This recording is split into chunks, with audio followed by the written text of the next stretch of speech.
வாழ்க வளமுடன். இன்று நமக்கு உணவளித்த அனைத்து நல்லுள்ளங்களுக்கும் நன்றி. இன்றைய பொழுதை நன்மையாக அமைத்துக் கொடுத்த இறைவனுக்கு நன்றி.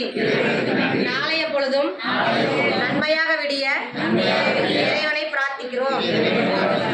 திரு சரண்யா அவர்களுக்கு நல்ல வரன் அமைந்து வாழ்க்கை அமைய இறைவனிடம் பிரார்த்திக்கிறோம். திருமதி பவித்ரா அவர்களுக்கு குழந்தை பேறு பெற இறைவனை பிரார்த்திக்கிறோம்.